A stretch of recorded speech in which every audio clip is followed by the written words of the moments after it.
అమలాపురానికి ఒక విశేషం. మీ లలితా జ్యువెలరీ అమలాపురానికి వచ్చేసింది. డిసెంబర్ 16న బ్రహ్మాండమైన ప్రారంభోత్సవం. లలితా జ్యువెలరీ. ఇప్పుడు ఎవరికి ఊరికే రావు. కేసీఆర్ గారి బిహేవియర్ కావచ్చు, మెంటాలిటీ కావచ్చు, ఆయన యాక్టివిటీస్ మీకు అంటే గ్రేట్ అచీవర్ గా అంటే ఏం లేదు. ఇప్పుడు నేను కేసీఆర్ నుండి అంటే ఏం లేదమ్మా, సమాజంలో తిరుగుతున్నప్పుడు ఎప్పుడు మనము నిత్య విద్యార్థిగానే ఉండాలి.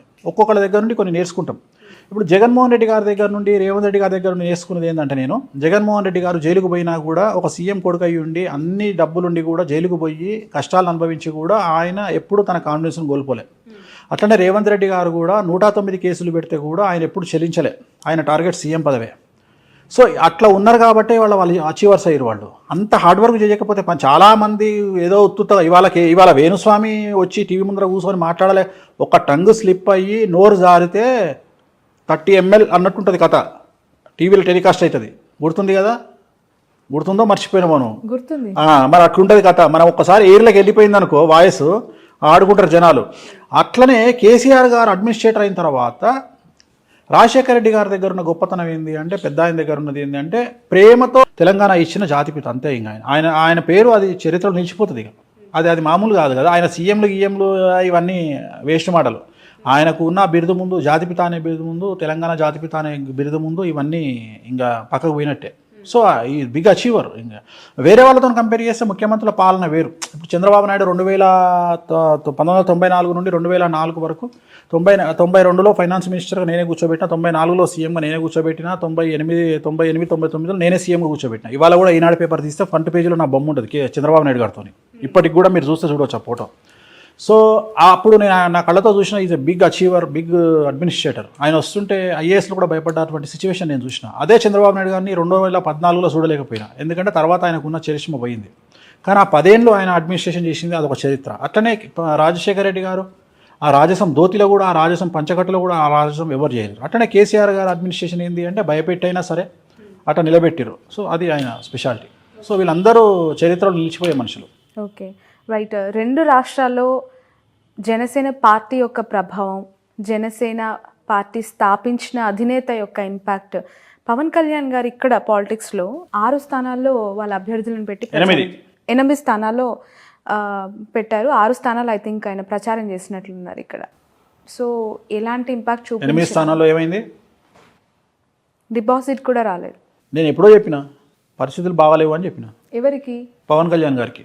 ఓకే, ఏంటి తన జాతకం? ఏలినాశం నడుస్తుంది. ఓకే, 2025 వరకు ఏలినాశం నడుస్తుంది. ఇవాళ ఆంధ్రప్రదేశ్లో ఆయన ఇండిపెండెంట్ కొట్లాడుంటే ఇవాళ మెయిన్ అపోజిషన్ అవుతాడు. రేపు పొద్దున 24లో జగన్ గారికి వ్యతిరేకంగా ఫైట్ చేస్తే ఆయనకి 20 నుండి 25 సీట్లు వచ్చి ఆయన అపోజిషన్ ప్లేస్లో కూర్చుంటుండే. ఓకే. సో మనం చెప్తే నేను అదే చెప్తున్నా, మన మాట వినాలే అనే రూల్ ఎక్కడుంది? ఎవరిష్టం వాళ్ళది. ఓకే. సో పవన్ కళ్యాణ్ గారికి వస్తూ ఉన్న ఫాలోవర్స్ని చూసి ఎంత ఇంపాక్ట్ ఉంటుందో అని భయపడిపోతుంటారు చాలా సందర్భాల్లో. నేను కూడా తెలంగాణలో నాగర్ కర్నూలు సభను చూసా, కూకట్పల్లిలో ర్యాలీని చూసా. ఆ క్రౌడ్ అంతా చూసి ఖచ్చితంగా కూకట్పల్లిలో అయితే నేను ఖచ్చితంగా జనసేన అభ్యర్థి గెలుస్తారని అనుకున్నాను. ఎందుకు అంటే అంత వేవ్ కనిపించినట్టు అనిపించింది నాకు. బట్ గ్రౌండ్లో అలాంటి పరిస్థితి ఏమీ లేదు. అభిమానం వేరు, ఓటేయడం వేరు. ఎందుకు అది ఎక్కడైనా అంతే, ఇక్కడనే కాదు. ఓటుకి ఎందుకు కన్వర్ట్ అవ్వట్లేదు పవన్ కళ్యాణ్ గారు? ఆ మాటకు వస్తే మన భారతదేశ ప్రధాని ఎవరు ఉండాలి? రాహుల్ గాంధీ గారు కాదు, రజనీకాంత్ కానీ అమితాబ్ బచ్చన్ కానీ ఉండాలి. మీరు ఇటు కంపారిజన్. ఓకే, వాళ్ళిద్దరే ఉండాలి.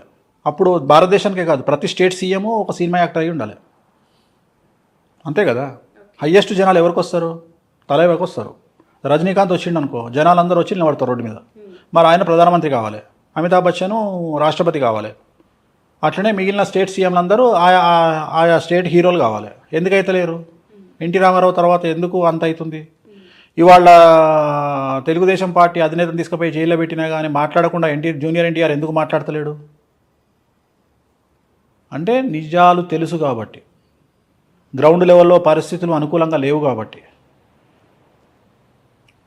రైట్. బాదాంకాయలు పల్లికాయలు అమ్ముకునేటోడు కూడా 1 డేలో సెలబ్రిటీ అవుతాడు. అంత మాత్రం మనం ఓట్లు వేస్తామనుకుంటే తప్పు. Okay, right. బర్రెలు కాల్చుకునే అక్క వీడియో పెడితే సపోర్ట్ కొడతాం, కానీ ఓట్లు వేయం, ఓన్లీ సపోర్ట్ కొడతాం.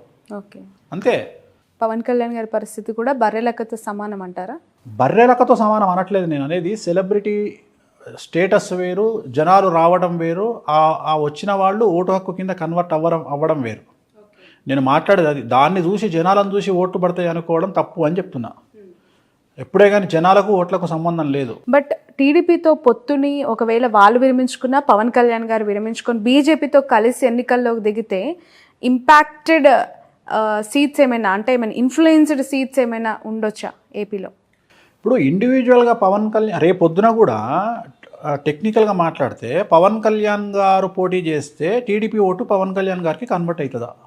నా simple question. Janasena vote TDP convert అవుతుంది, కానీ టీడీపీ ఓటు కన్వర్ట్ అవుతుందా? నా ప్రశ్న ఇది, పెద్ద ప్రశ్న ఇది.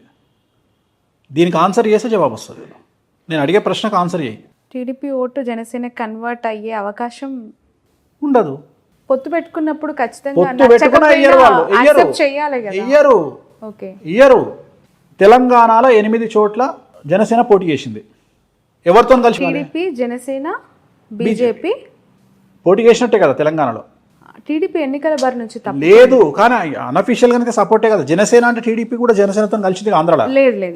ఇప్పుడు ఇక్కడ టీడీపీ ఎన్నికల నుంచి తప్పుకొని వాళ్ళ కార్యకర్తల్ని లేదంటే ఆ పార్టీ సింపథైజర్స్ ని ఎటువైపు మళ్ళించింది అంటే గాంధీ భవన్ వైపు మళ్ళించింది. గాంధీ భవన్ లో కాంగ్రెస్ జెండాలతో పాటు టీడీపీ జెండాలు పట్టుకొని తప్పు మళ్ళలేదు. సెటిలర్స్ గనక ఇవాళ కాంగ్రెస్ కోటేసి ఉంటే హైదరాబాద్ లో కాంగ్రెస్ కు 10 సీట్లు వచ్చాయి. ఒక్క సీట్ కూడా రాలే హైదరాబాద్ లో. రంగారెడ్డి హైదరాబాద్ లో మొత్తం బీఆర్ఎస్ ఫుల్ స్వీప్ చేసింది అంటే దాని అర్థం ఏంది అంటే మొత్తం గుండు గుత్తగా టీఆర్ఎస్ కేసీఆర్ సెటిలర్స్ అందరూ. ఎవ్వరు కూడా చంద్రబాబు నాయుడు ఇష్యూస్ బేస్ చేసుకొని ఏ ఒక్కడు కూడా కాంగ్రెస్ పార్టీకి వెయ్యలేదు అనేది తేటతెల్లమవుతుంది. సో టీడీపీ సింపథైజర్స్ కావచ్చు, టీడీపీ నాయకులు కావచ్చు, చంద్రబాబు మనుషులు ఎవ్వరు రేవంత్ కు సపోర్ట్ చేయలే. చేసుంటే ఇవాళ సిటీ మొత్తం కనీసం 10 సీట్లు కొట్టేది. ఓకే, అప్పుడు ఇంకా కాంగ్రెస్ కి ఇంకా ఎక్కువ సీట్లు. నేను అదే చెప్తున్నామ్మా, 10 సీట్లు కొట్టేది హైదరాబాద్ లో. కొట్టలేదు అంటే ఫుల్ అసలు కన్వర్టే కాలే. మొత్తం యాజ్ ఇట్ ఈజ్ గా ఓట్లన్నీ గుండుగుత్తగా టీఆర్ఎస్కి వెళ్ళినాయి. సో ఇది జరగలేదు. అంటే జనాలు చంద్రబాబు నాయుడు ఇష్యూని వేరే రకంగా చూసారు, తెలంగాణ ఇష్యూని వేరే రకంగా చూసారు. రెండోది, సెటిలర్స్ అనే పదం ఇక మీదట వాడొద్దు. వాళ్ళు కూడా తెలంగాణలో భాగస్వాములే. ఎందుకంటే వాళ్ళు తెలంగాణ పీపుల్ లాగానే బతుకుతున్నారు. వలస వచ్చిన వాళ్ళు కానీ ఎక్కడ కూడా సెటిలర్స్ లాగా లేరు. అందువల్ల వాళ్ళు ఓన్ చేసుకొని ఓట్లేసారు తెలంగాణ. బట్ కేటీఆర్ గారు చేసిన కొన్ని చంద్రబాబు నాయుడు గారి అరెస్ట్ విషయంలో కమెంట్స్ అనేవి నెగిటివ్ ఇంపాక్ట్ చూపించాయి పార్టీకి అనేది చాలా. ఒకవేళ ఎలక్షన్ రోజుకు ఆయన లోపల ఉంటే జరిగేదేమో, అప్పటికే ఆయన వదిలేసారు. అందువల్ల ఆ ఇంపాక్ట్ పడలేదని చెప్తున్నా. ఆయన లోపల ఉంటే ఫీలింగ్ మారేమో, కానీ ఆయన బయట ఉన్నట్టే కదా. దాని వేడి తగ్గిపోయింది. అప్పటికి ఆ సీన్ వేడి తగ్గిపోయింది కాబట్టి జనాలు కూల్ అయిపోయింటారు. సో తెలంగాణలో టీడీపీ ఇంపాక్ట్ లేదు, జనసేన ఇంపాక్ట్ లేదు, జీరో లేదు, ఉండబోదు, ఫ్యూచర్లో కూడా ఉండదు. ఓకే, ఏపీ పరిస్థితికి చంద్రబాబు నాయుడు గారు ఇన్ ఫ్యూచర్ మీరు 2 టర్మ్స్ ఇప్పుడు జగన్మోహన్ రెడ్డి గారే వస్తారంటున్నారు కదా. నెక్స్ట్ 2 టర్మ్స్ జగన్మోహన్ రెడ్డి గారు వస్తారు. 2024-29 ఎవరు? జగన్మోహన్ రెడ్డి వస్తాడు, ముఖ్యమంత్రి ఆయనే అవుతారు. మరి ఆయన పార్టీ ఆయన అంటే మీ నోట్ నుంచి చెప్పాలి. జగన్మోహన్ రెడ్డి గారు 2024లో మరియు 2029లో ఆయనే ఆంధ్రప్రదేశ్ రాష్ట్రానికి ముఖ్యమంత్రిగా ఉండబోతా ఉన్నారు. డామ్ షూర్ గా. ఇది రికార్డ్ అవుతుంది కదా బాబు, రికార్డ్ చేస్తున్నా. ఆ తర్వాత అయినా చంద్రబాబు నాయుడు గారు ముఖ్యమంత్రి అయ్యే అవకాశం ఉందా? ఏందమ్మా రాసుకొచ్చుకుంటా 200 ఏళ్ళు బతుకుతాను బడే ఉన్నావు నువ్వు, నాకు అర్థమైతలేదు. అంటే 74 ఏళ్ళు ఇప్పటికే అన్నారు తెలంగాణలో రేవంత్ రెడ్డి గారు సీఎం కాదమ్మా. 74 ఏళ్ళు ఆయన రాజకీయ గండం ఉంది, పరిస్థితులు అనుకూలంగా లేవు కాంగ్రెస్ పార్టీకి అని చెప్పారు. ఏపీలో జగన్మోహన్ రెడ్డి గారు 2 టర్మ్స్ వచ్చిన తర్వాత ఏమైనా సిచ్యువేషన్స్ బ్యాడ్ గా వెళ్లే అవకాశం కనిపిస్తుంది? ఏం లేదు. ఇంకా రేపు 2024లో జగన్మోహన్ రెడ్డి సీఎం అయినాక టీడీపీ అనే పార్టీ ఏడు ఉంటుంది. ఓకే, తర్వాత చూద్దాం. కదా ఆ పార్టీ 29 వరకు సస్టైన్ అయినప్పుడు కదా ఆ పార్టీ అప్పటి వరకు సస్టైన్. ఇప్పుడు నేను ఇంతకుముందు చెప్పిన 2017లో ఒక ఇంటర్వ్యూలో చెప్పిన ఏమని అంటే రాజశేఖర్ రెడ్డి లాగా మారిన జగన్మోహన్ రెడ్డి గారిని చూస్తారు మీరు అని చెప్పిన. అన్నట్టుగానే ఆయన మారిన తర్వాత ఆయనకు జనాల్లో లీడర్లు నమ్మకం వచ్చింది. అట్లనే ఇంకో మాట చెప్తున్నా ఇప్పుడు నీ తరపున, కేసీఆర్గా మారబోతున్న జగన్మోహన్ రెడ్డిని చూస్తారు 24లో. అర్థమైందా డైలాగ్? ఓకే, కంట్రోల్ చేస్తాడు. ఓకే, అందరినీ కంట్రోల్ చేస్తాడు. సో ఇంకా తిరుగులేదు జగన్మోహన్. స్థానబలం ఏంటంటే స్థానబలం. మేము తెలంగాణలో ఉన్నాం కాబట్టి ఆంధ్రలో మమ్మల్ని ఏం చేస్తారు అని చాలా మంది అనుకుంటారు. కానీ బట్ కుటుంబానికి సంబంధించి పదే మాట్లాడుతూ ఉన్న వాళ్ళకి అంటే ఇంపాక్ట్ ఏ విధంగా ఉంటుంది అంటారు? ఈ ఎలక్షన్స్ టైంలో చెల్లి షర్మిల గారు తెలంగాణకు వచ్చేసారు, తల్లి గౌరవ అధ్యక్షురాలుగా రాజీనామా చేశారు, ఇప్పుడు ఆయనతో భార్య ఉన్నారు భారతి గారు, పరోక్షంగా సపోర్ట్ చేసినా కూడా ఆమె ప్రత్యక్ష రాజకీయాలకు వచ్చే అవకాశం ఉందంటారు? లేదమ్మా, లేదు, రారు. ఓకే. ఆ నెసిటీ లేదు వాళ్ళకి, వాళ్ళ ఫ్యామిలీకి అవసరం ఏముంది? ఇప్పుడు సరే, ఇప్పుడు షర్మిల ఫైటింగ్ ఇంకోటో అవన్నీ వ్యక్తిగతమైన అంశాలు. ఇప్పుడు తెలంగాణలో నాకు తెలిసిన ఫ్యామిలీ ఉంది.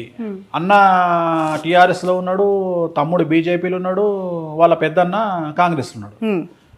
వాళ్ళు అనామకులు కాబట్టి వాళ్ళ గురించి మాట్లాడుకోము. ఇది సీఎం ఫ్యామిలీ కాబట్టి మాట్లాడుకుంటున్నాం. అట్లా ఎన్ని ఫ్యామిలీలు లేవు తెలంగాణలో? నాకు తెలిసిన వాళ్ళు మస్తు మంది ఉన్నారు. ఓకే. సో అది కామన్ కదా, దాన్ని పెద్ద విశేషించి మాట్లాడుకోవాల్సినటువంటి అవసరం లేదు. వాళ్ళ జాతక రీత్యా ఉంటుంది. షర్మిల జాతకము, షర్మిల ఆంధ్రప్రదేశ్లో ఎంపీ కావాలి అంటే జగన్మోహన్ రెడ్డి చెప్పినట్టు ఉంటుంది. అన్న నాకు ఎంపీ అంటది, రాజ్యసభ ఇస్తాడు, ఎంపీ ఇస్తాడు, పోతుంది. ఆమె జాతకంలో రాజయోగం అనుభవించే పరిస్థితి లేదు కాబట్టి వ్యతిరేకమైన నిర్ణయాలు తీసుకుంటుంది. So actually nothing but decision. ఆమె తీసుకునే నిర్ణయాలు ఆమె జీవితము. ఆమె పార్టీ పెట్టినా, తెలంగాణలో కాంగ్రెస్ పార్టీకి పోయినా, లేకపోతే ఇంకో మాట మాట్లాడినా, ఇవన్నీ కూడా రాజకీయ జాతకపరమైన అంశాలే కదా. సో ఆమె తీసుకునే నిర్ణయాలు, ఆమె మాట్లాడే మాటలు ఆమె జీవితాన్ని డిసైడ్ చేస్తాయి. ఎలా ఉండబోతుంది అంటారు షర్మిల యొక్క పెద్ద గొప్పగా ఉండదు. ఓకే. షర్మిల గారు జగన్ దగ్గరికి పోతే హ్యాపీగా ఉంటుంది ఆమె జీవితం. ఆయన లేకుండా ఆమెను ఊహించుకోలేం. వెళ్ళే అవకాశం ఉందంటారు? ఎందుకంటే నీకు బాగా క్లోజ్ అమ్మా, నాకు తెలుసమ్మా. నీకు అమితమైనటువంటి ప్రేమ, నీకు చాలా క్లోజ్ షర్మిల. ప్రొఫెషన్ వేరు, వ్యక్తిగత మామూలుగానే అంటున్నా తల్లి, చెప్పట్లేదు. చాలా మందికి ఏంటంటే, ఇప్పుడు నేను మీకు డీకే శివకుమార్ అత్యంత సన్నిహితుడు అంట, కానీ ఆ సన్నిహితం ఎంతవరకు ఉండాలో అంతవరకే. షర్మిలమ్మ గారు పార్టీ పెట్టినప్పటి నుంచి టిల్ టుడే ప్రతి ఒక్క పొలిటికల్ యాక్టివిటీ పైన నా కవరేజ్ ఉంది. అండ్ ఒక మహిళ, ఇప్పుడు కల్వకుంట్ల కవిత గారు అవ్వచ్చు, ఇటు మన షర్మిల గారు అవ్వచ్చు. ఇప్పుడు షర్మిల గారి గురించి మనం ఇప్పుడు కాదు, పార్టీ పెట్టిన రోజు నుండి మాట్లాడుకుంటున్నాం. నేను ఎప్పుడైనా పాజిటివ్ గా మాట్లాడినా? మొత్తం ఇరగదీస్తుంది అని చెప్పినా, 1% ఇంపాక్ట్ కూడా ఉండదని చెప్పిన. నిజమైంది కదా. నేనేం మాటలు మార్చట్లేదు కదా. మీరు ఆ రోజు కూడా నువ్వు ఆమె దగ్గర ఇంటర్వ్యూ తీసుకొని వచ్చిన మరుక్షణం నేను చెప్పిన ఏముండదు తల్లి, అంత నార్మలే ఉంటుంది పరిస్థితి అని చెప్పిన. అంతే తప్ప నేనేం గొప్పగా మాట్లాడ. అంతలాగా ఒక పాదయాత్ర, నిజంగానే చెప్పాలి, ఒక మహిళగా ఆమె చేసిన పాదయాత్రని నేను కల్లారా చూసిన వ్యక్తిగా కష్టం వేరు, చాలా చాలా బాధపడ్డాను ఆ రోజు. ఎందుకు అంటే పక్క రాష్ట్రంలో అన్న సీఎం గా ఉన్నారు, ఇక్కడ ఒక మహిళ ఒంటరిగా ఎందుకు ఈ పరిస్థితి వచ్చింది? మోరోవర్ అన్న గెలుపులో ఆమె పాత్ర ఉంది, ఆమె భాగస్వామి ఉన్నప్పుడు ఇక్కడ ఎందుకు పెట్టింది అనేది నాకు పదే రేజ్ అయిన క్వశ్చన్. దానికి ఇప్పటివరకు నాకు ఆన్సర్. జాతకపరమైన విశ్లేషణ అంతే, వాళ్ళ వ్యక్తిగతమైన నిర్ణయాలు. Actually is nothing but decision. అదే చెప్తున్నా కదా. ఆ నిర్ణయం ఎందుకు తీసుకున్నారు అంటే దానికి మనం ఏం చెప్తాం? ఇప్పుడు మన గ్యాప్స్ అనేవి ఉన్నాయంటారా? ఖచ్చితంగా నాకు కుటుంబం పట్ల అవగాహన లేదు, వ్యక్తిగతమైనటువంటి అంశాల జోలికి నేను వెళ్ళను. నేను జాతకపరంగా మాట్లాడతా. నేనేమంటా, ఇదే షర్మిల గారు నా దగ్గరకు వచ్చి, అనిల్ గారు నా దగ్గరకు వచ్చి, ఏమండి ఒక మాట మాకు ఒక ఐడియా అడ్వైజ్ ఇవ్వండి అంటే, ఎంబడే మీ దుకాణం బంద్ చేసి జగన్ గారిని కలవండి అని చెప్తా. ఎందుకు? అక్కడ పోయి కూర్చుంటే మీకు ఆల్రెడీ ఏదో పదవి ఇస్తాడు, హ్యాపీగా ఎంజాయ్ చేస్తారు లైఫ్, ఒక సీఎం చెల్లెగా లైఫ్ ముందుకెళ్తుంది. ఇంత కష్టాలు మీరు పడాల్సిన అవసరమే లేదని చెప్తా నేను. కానీ వాళ్ళు మనం అడగరు, మనం చెప్పాం, అయిపోయింది. సో ఇట్లనే astrology is nothing but decision. వారసులకి సంబంధించిన ప్రశ్న ఇది. కేసీఆర్ గారు ముఖ్యమంత్రిగా 2 టర్మ్స్ చేసిన తర్వాత ఇప్పుడు గెలిచి ముఖ్యమంత్రి పదవికి రాజీనామా చేశారు. కానీ కొడుకును ముఖ్యమంత్రి స్థాయిలో సొసైటీలో ప్రొజెక్ట్ చేశారు. నెక్స్ట్ 5 yearsలో కేటీఆర్ గారు ఆ స్థాయిలో ఎమర్జ్ అవుతారు పీపుల్లో